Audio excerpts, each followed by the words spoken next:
তো হাই বন্ধুরা, আমি চলে আসলাম আপনাদের কাছে আবার একটা নতুন ভিডিও নিতে। যে শীতের সময় মুরগি কি ধান খাওয়াচ্ছি, এতে কি হয়, মুরগিকে ধান খাওয়ালে পরে সর্দিটা কম লাগে এবং ঠান্ডা হওয়ার সম্ভাবনা খুবই কম।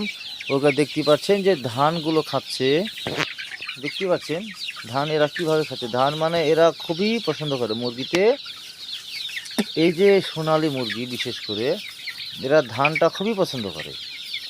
তো যাই হোক, ধান তো আমি কিছু নিয়ে রেখে দিয়েছি, মানে প্রত্যেক দিন এরকম 4টে করে, এই যে আটি 4টে করে দিই, তাতে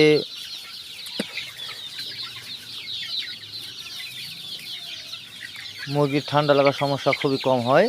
তো যারা নতুন খামারি আছেন তারা দেখবেন অবশ্যই ধান, এখন তো ধানের সময় একটু ধান খাওয়ান কিছু রেখে, যেমন লাড়া রাখে এরকম ধান বেঁধে রেখে দিন। রাখার পরে প্রত্যেক দিন হয়তো রাত্রে দেন 2 আটি করে, সমস্যা নেই এতে। আর যদি ধান খাওয়াতে না পারেন তাহলে ফিড খাওয়াতে হবে। তো দেখতে পাচ্ছেন যে এখন রাত্রেবেলা ভিডিওটা করলাম, আমি আপনাদের সামনে তুলে ধরলাম। এখন বেশ এই দেখুন সব খাওয়া দাওয়া করে শুয়ে আছে। তো আমার এখানে জাস্ট 500 মতো মুরগি আছে এখন আপাতত।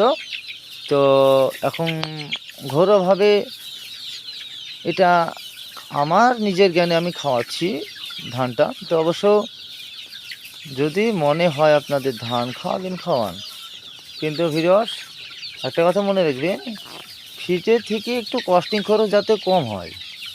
এখন তো অনেক দাম খাবারের মুরগি। তো ধান খাওয়াতে দেখেন, এই যে জুম করে দেখাচ্ছি আমি, এই দেখুন দেখুন ধান, হয়তো বিশ্বাস করবেন কি না, তাহলে একটু জুম করে দেখালাম। এই যে ধান, বুঝতে পারছেন তো? অবশ্য ধান খাওয়াচ্ছি এটা বুঝতে পারছেন তো। দেখেন চারিকোল ঘুরে আমি দেখাচ্ছি আপনাদেরকে এইগুলো, যে ধান এরা কি কোনে কতটাই পছন্দ করে এরা। তো যাই হোক,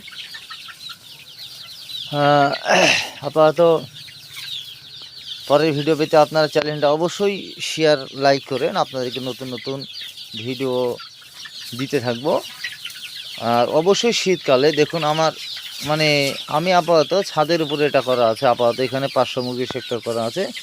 শীতের সময় কিভাবে এটা মানে করেছি, ওই বন্ধ করে দিয়েছি, কীভাবে একটু হাওয়ার সম্ভাবনা নেই, দেখতে পাচ্ছেন এগুলো ঘুরে ঘুরে দেখতে পাচ্ছেন। আর এইদিকে দেখতে পাচ্ছেন লাইটের জন্য দেখা যাচ্ছে না, তবে দেখতে পাচ্ছেন এই দেখুন দেখতে পাচ্ছেন গেটটা পর্যন্ত আমি বন্ধ করে দিয়েছি, গেটটা নিশ্চয় দেখতে পাচ্ছেন।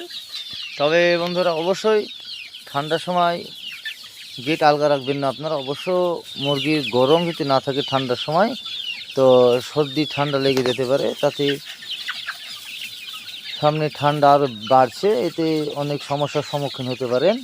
তবে আপনারা অবশ্যই নিজেকে একটু খেয়াল রাখতে হবে। যারা নতুন ফার্মার হয়েছেন তাদেরকেই বলছি, তারা অবশ্যই মানে এটা অবশ্য আপনারা খেয়াল রাখবেন যাতে ঠান্ডা না লাগে। দেখুন এইগুলোর এনার্জি কত, দেখুন দেখুন এদেরকে একটা কীরকম সিটি দিলাম, ছুটে পালিয়ে গেল সব দিকে দিক, দেখতে পাচ্ছেন এই দেখুন সব কত সুন্দর শীত হলো, এরা কত সুন্দর আছে। যে আমার ফেভারিট হোয়াইট কালারটা আছে দেখতে পাচ্ছেন। তো বন্ধুরা অবশ্যই নতুন ভিডিও পেতে আপনারা অবশ্যই ভিডিওটা শেয়ার করুন। অবশ্যই বন্ধুরা একটা লাইক অবশ্যই দিন, ভিডিওটা লাইক শেয়ারটা করে দিন, যাতে অন্যরা দেখতে পায় যে ধান খাওয়ালে কি উপকার হয়।